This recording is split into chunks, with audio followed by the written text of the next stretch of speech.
Alô, comunidade! Começa agora o ICL Urgente, sempre às 5 horas da tarde, com informação e análise a quente, os principais fatos nesta quarta-feira. Boa tarde para todas e todos. Boa tarde para Laura Couto, que já está lá na nossa redação, vai trazer atualização de notícias. Tudo bem, Laura?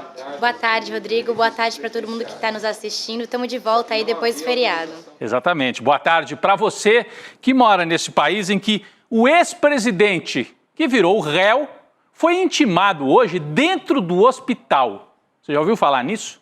Sabe por que o Bolsonaro recebeu a oficial de justiça dentro do hospital?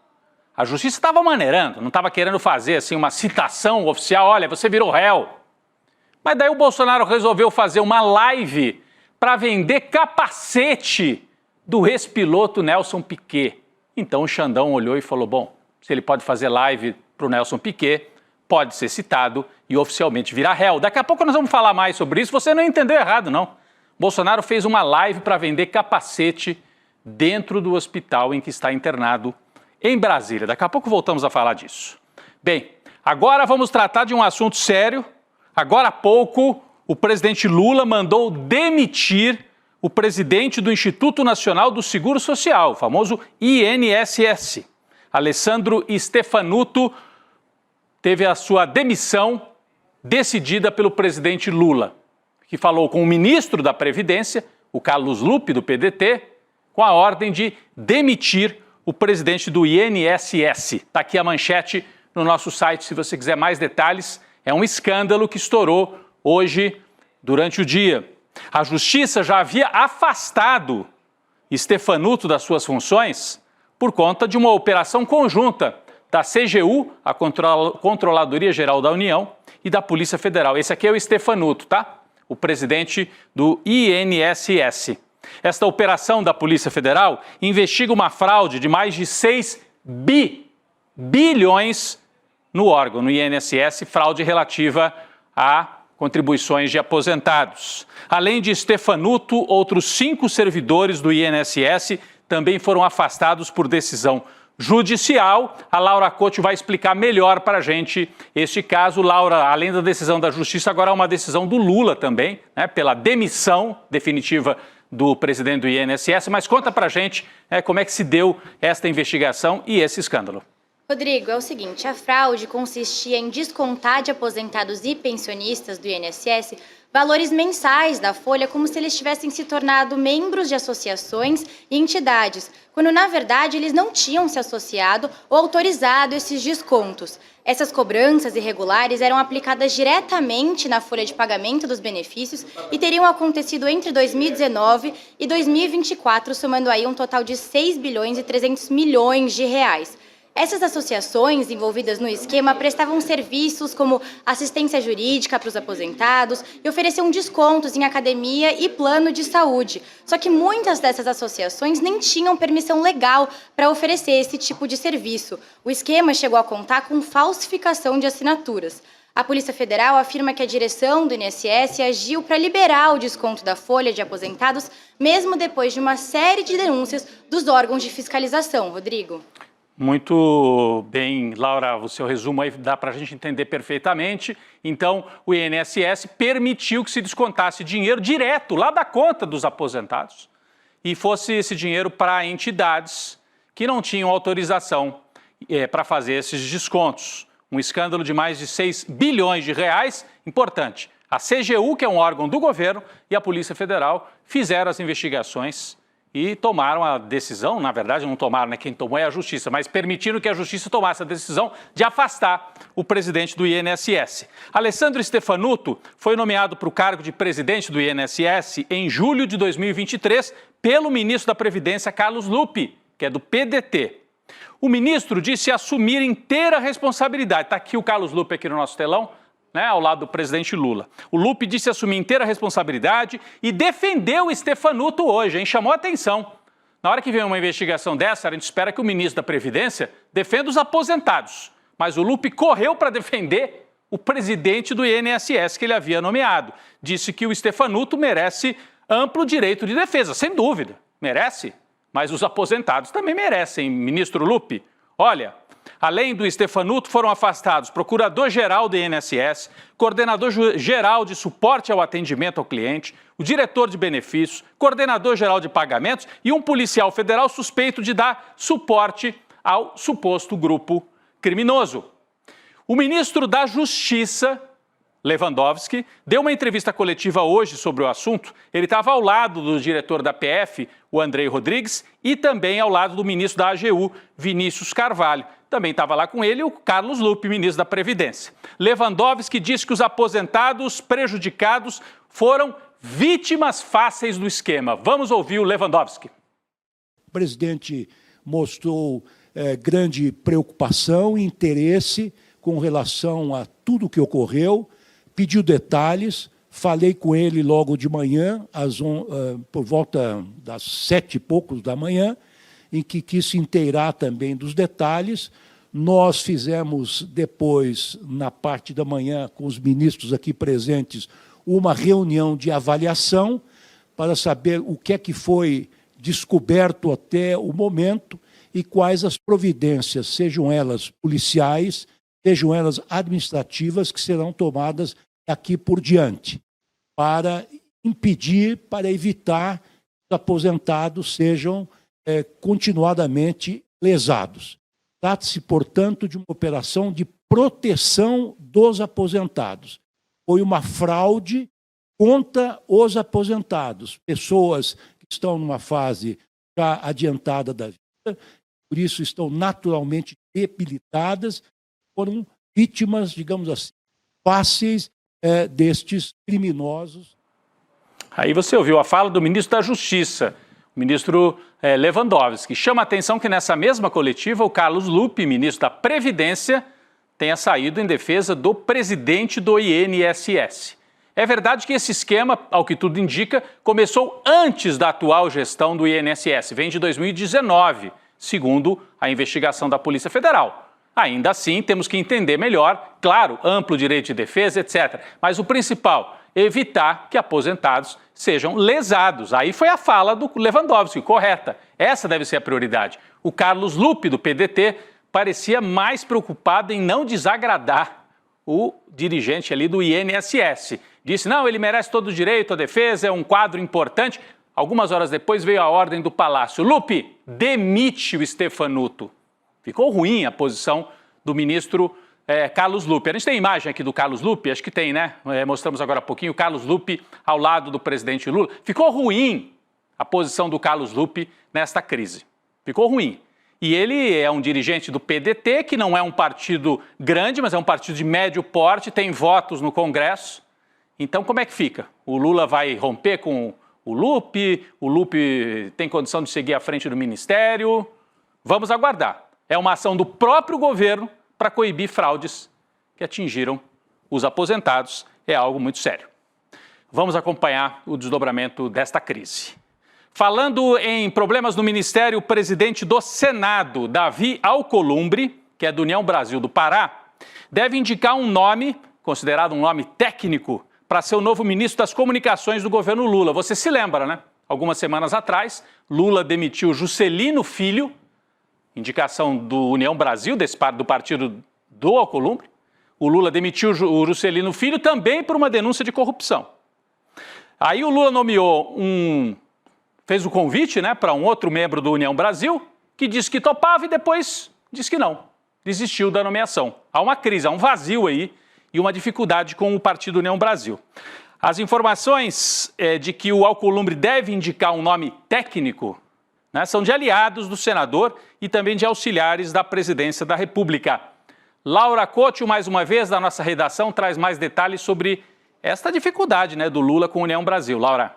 Pois é, Rodrigo, a tendência é que seja um nome sem filiação partidária e de confiança do presidente do Senado, Davi Alcolumbre. A necessidade da indicação acontece depois que o deputado Pedro Lucas, do União Brasil, recusou o cargo de ministro da Educação. O Lula e o Davi Alcolumbre devem se encontrar ainda hoje para definir o nome do próximo ministro da pasta, Rodrigo. Exatamente, Laura, foi só um lapso, você falou da educação, é da comunicação, né? O ministro da comunicação, o Pedro Lucas, recusou, disse que aceitava e depois falou, não, pensei melhor, não quero É algo raro, hein? Alguém do Centrão dizer assim, não quero esse cargo, presidente, pode passar para outro. É algo que chama muita atenção.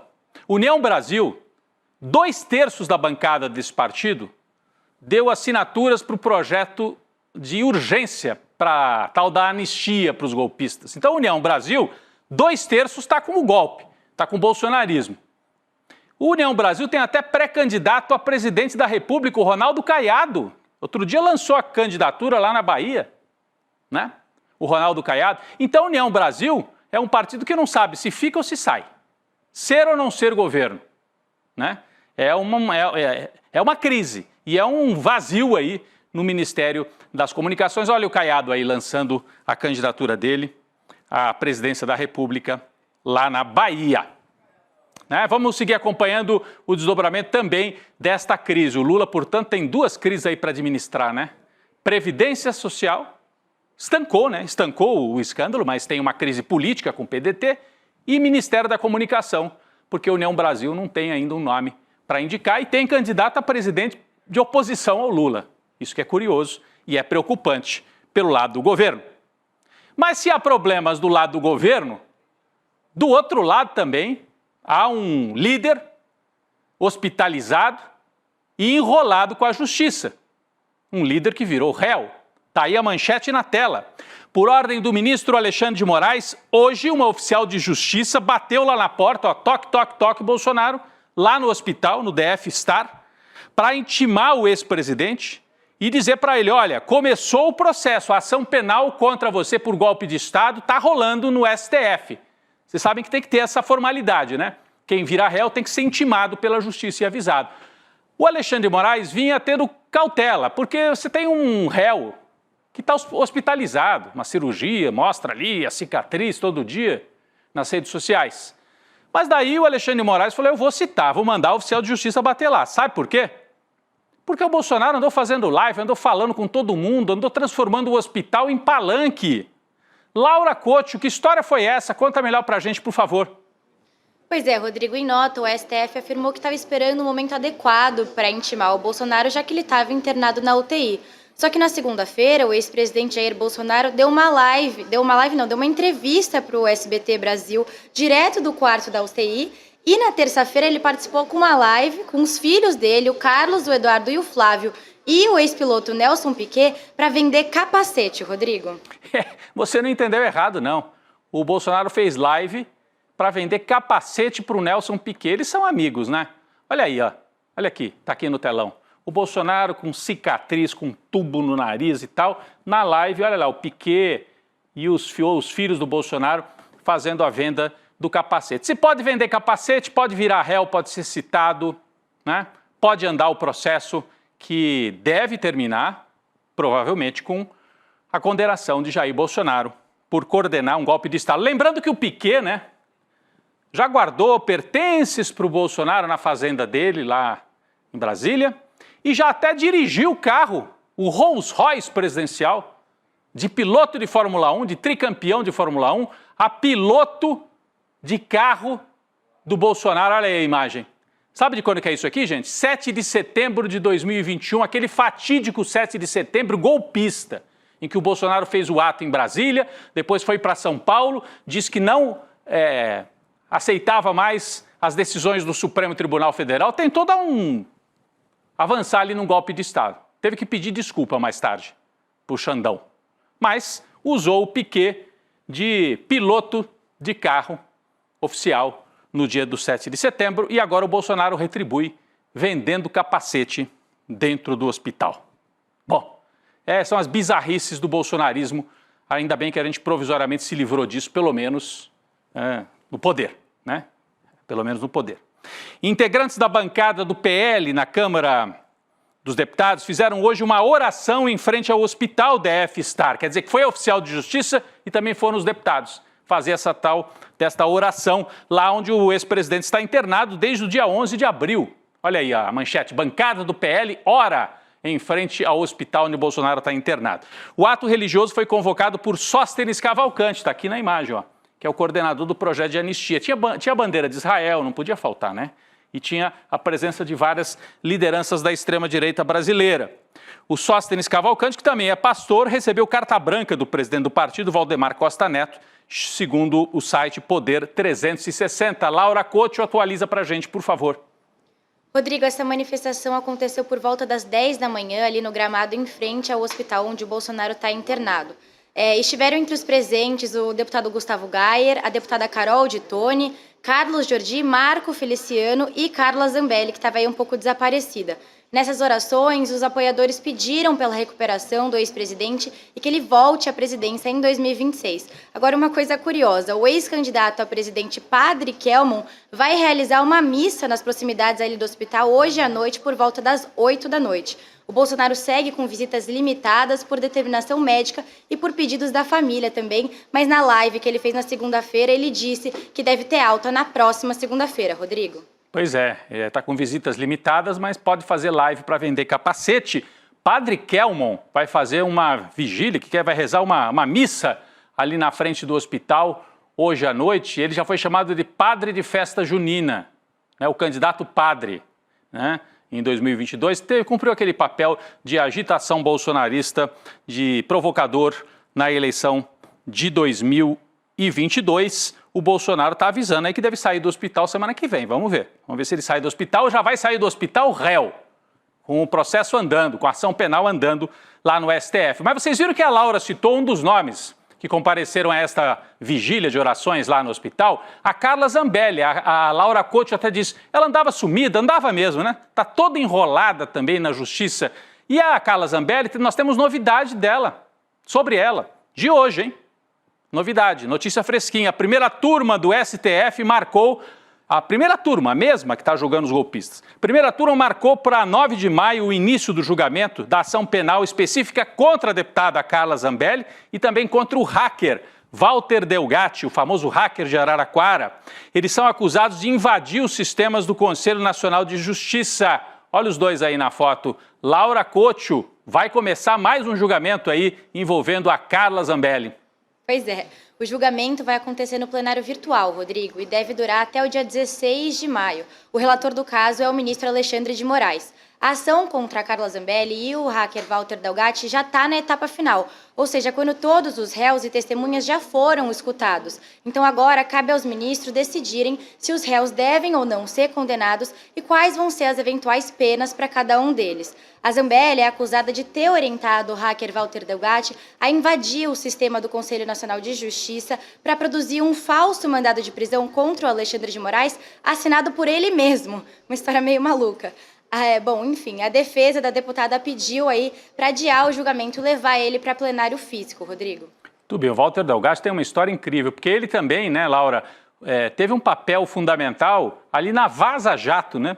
Ele que encaminhou, conseguiu quebrar ali o sigilo de procuradores de Curitiba e com isso a gente ficou sabendo que era tudo combinado ali nos esquemas de Curitiba e foi através desse trabalho do hacker que se anulou depois tudo que tinha sido feito contra o Lula, porque ficou claro que era uma grande armação.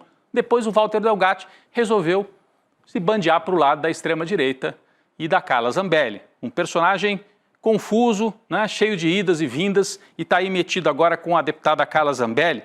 Vale lembrar que a deputada já enfrenta outra ação no STF. Ela foi condenada a 5 anos e 3 meses de prisão e corre o risco de perder o mandato, porque ela tomou aquela decisão de sair armada na véspera da eleição de 2022. Está aqui no telão, ó. É a famosa imagem. Então, no dia 9 próximo, o STF vai julgá-la pela questão do hacker.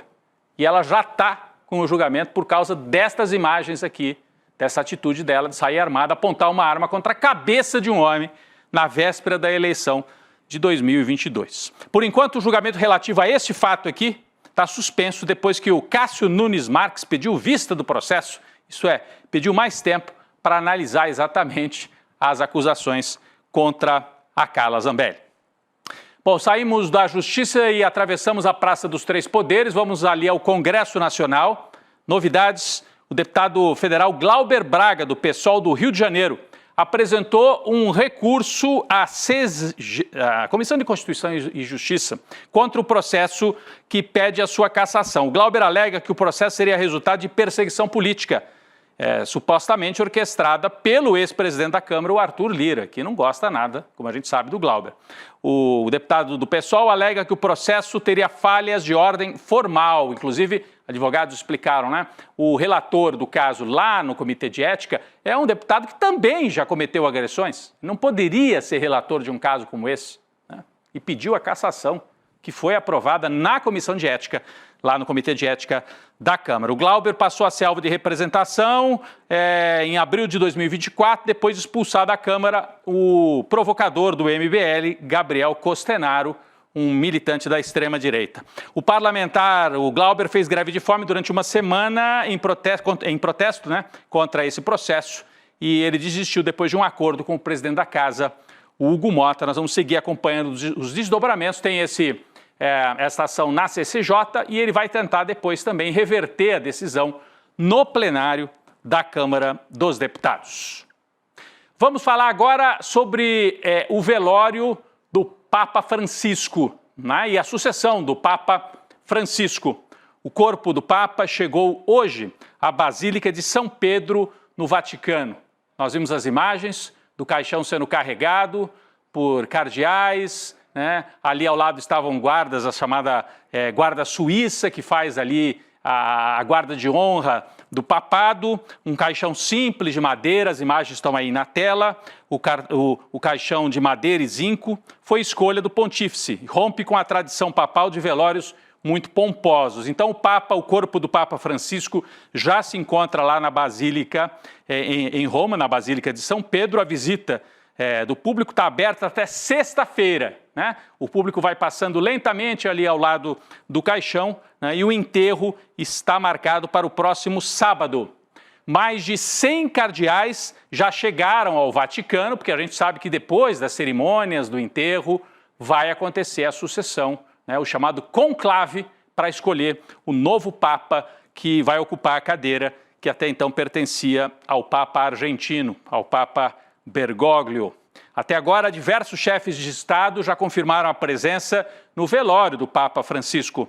Donald Trump dos Estados Unidos. Aliás, a última autoridade a visitar o Papa Francisco antes do falecimento foi o vice, né, dos Estados Unidos, o Vance, esteve com o Papa algumas horas antes dele falecer. Então, Donald Trump já avisou que vai, o Milei, da Argentina, Javier Milei também vai, Emmanuel Macron, presidente francês, o Zelensky, presidente da Ucrânia, Marcelo Rebelo de Sousa, presidente de Portugal, Keir Starmer, primeiro-ministro do Reino Unido e, claro, o presidente Lula, presidente brasileiro, já anunciou que vai se deslocar para Roma para as homenagens e o adeus ao Papa Francisco. Hoje, numa entrevista à jornalista Mônica Bergamo, da Folha de São Paulo, a primeira-dama brasileira, Janja, disse que o Papa deu muito apoio a Lula num momento dificílimo, quando Lula estava preso em Curitiba. Ela se emocionou. Vamos trazer aqui a Laura Couto para ela resumir para a gente, né, essa notícia que saiu hoje na Folha, na coluna da Mônica Bergamo. Laura. Rodrigo, a Janja contou que o presidente Lula resolveu escrever ao Papa quando o neto dele, Arthur, de 7 anos, tinha acabado de morrer. Ele estava preso em Curitiba. Pouco tempo depois, o presidente Lula recebeu uma carta de resposta do Papa. A Janja disse que era um momento de desesperança e que o acolhimento do Papa ajudou o Lula a superar a situação. O Papa Francisco, além desse momento assim, de apoio espiritual, né, após a perda do neto de Lula, teve também uma importância política, né? Ele foi um dos que denunciaram o lawfare contra o presidente Lula, ele também denunciou o golpe contra a Dilma, então ele teve uma posição firme em muitos momentos de defesa da democracia no Brasil, além de ter sido um Papa que se colocou sempre a favor dos direitos humanos, um Papa humanista, né, Laura? Que saiu daquela linha conservadora que vinha desde o João Paulo II, do Bento XVI, né, que foram os papas anteriores, o Papa Francisco com muito diálogo aqui com Lula e com outras lideranças da esquerda e da centro-esquerda, os democratas em geral da América Latina. O presidente Lula confirma, portanto, que estará ali nas homenagens ao Papa Francisco. A gente sai, então, da notícia de Roma, né, da notícia sobre a sucessão do Papa Francisco, para falar de economia. A empresa americana Boeing confirmou hoje que a China suspendeu mesmo a compra de novos aviões da companhia em resposta ao tarifaço de Donald Trump. A Boeing, como vocês sabem, é estadunidense. Então, Trump taxou a China falou, meu filho, não vou mais comprar avião de vocês. Esquece. A informação foi confirmada hoje pelo CEO, pelo principal executivo da empresa, Kelly Ortberg. É um prejuízo danado para a Boeing. Semana passada teve idas e vindas. Hoje, portanto, vem a confirmação de que a China, de fato, cancelou a compra desses aviões. Laura Coccio, com as atualizações, por favor. Rodrigo, a CEO da Boeing disse que a empresa planejava entregar quase 50 aeronaves para a China esse ano, que já tinha 3 aeronaves prontas para serem entregues. Mas com a suspensão aí das compras pela China, a empresa agora estuda possibilidades para redirecionar essas aeronaves que já tinham sido confeccionadas para outras companhias aéreas. Rodrigo? E uma das companhias aéreas, Laura, a gente já falou bastante sobre isso na semana passada, é a Embraer. É claro que a Embraer produz aviões de médio porte, A Boeing faz jatos de médio, mas também de grande porte. Mas pelo menos uma parte desse mercado da aviação regional da China, se de fato se mantiver, esse ataque de tarifas contra a China por parte do Trump, pode acabar favorecendo a Embraer. Então a gente vai continuar acompanhando esse tema importante e o Brasil pode ter oportunidades aí no meio desta crise, dessa guerra comercial entre Estados Unidos e China. A secretária de imprensa da Casa Branca, Karoline Leavitt, disse hoje que não haverá redução unilateral nas tarifas sobre produtos importados da China, porque hoje circulou esta informação, que o Trump já estaria voltando atrás, depois não volta atrás. Olha, é impossível, O Trump, ele fica nessa porque assim ele coordena, ele comanda a agenda. É uma coisa imperial, Acabou a normalidade, ele decide uma coisa hoje, decide outra amanhã e fica por isso mesmo. A declaração da secretária de imprensa da Casa Branca foi feita durante entrevista à Fox News. Então tem que aguardar também, porque a Fox News também é praticamente um órgão de divulgação da Casa Branca. Na véspera desta fala da porta-voz, da secretária de imprensa, o presidente dos Estados Unidos sinalizou que poderia sim reduzir substancialmente as tarifas aplicadas sobre produtos chineses. Olha como ele faz idas e vindas. Semana passada subiu as tarifas. Aí deu a entender, não, eu vou reduzir as tarifas, eu não vou deixar naquela altura que está, porque daí vai ficar ruim. Hoje vem a secretária e fala, não vai ser bem assim. Então, é uma aposta no caos. E o Trump pretende, no caos, aparecer como o senhor, como o imperador das vontades e da economia mundial. A medida do Trump teria como objetivo, ao dizer que eu posso até reduzir as tarifas, reduzir também as tensões com a China. Bom, aí a gente tem a imagem do Trump ao lado do Elon Musk, dentro da Casa Branca. Por que nós estamos colocando essas imagens aí? Porque as ações da Tesla, da empresa de carros do Musk, voltaram a subir, depois que o bilionário anunciou que passaria menos tempo trabalhando para o governo Trump. Ele está no comando do Departamento de Eficiência Governamental e afirmou que vai reduzir seu número de horas e de dias dedicados ao DOGE, que é o nome desse departamento. E fará uma redução 1 ou 2 vezes na semana a partir de maio.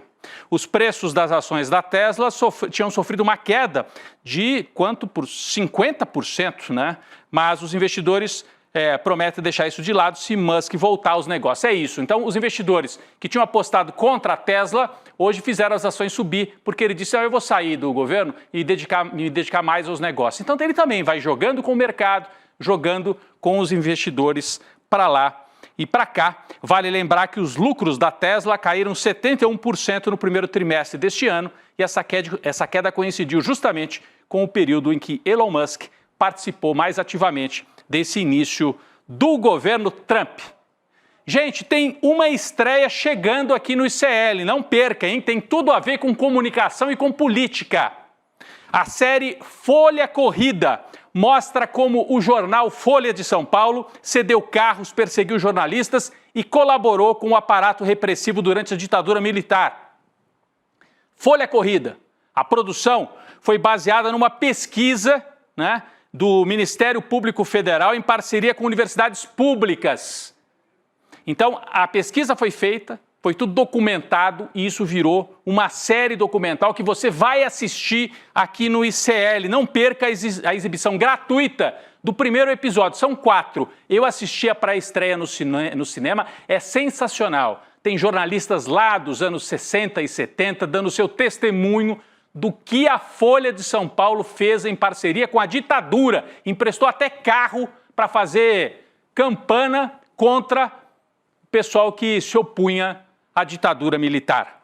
Para você participar, assistir esse primeiro episódio, no domingo, a partir das 8 horas da noite, você pode, olha aqui, coloca o seu celular aqui no QR Code e aí você se inscreve. Quando você aproximar o celular do QR Code, tem um campo ali para você colocar o seu e-mail. Ou então, você pode digitar iclurgente.com.br.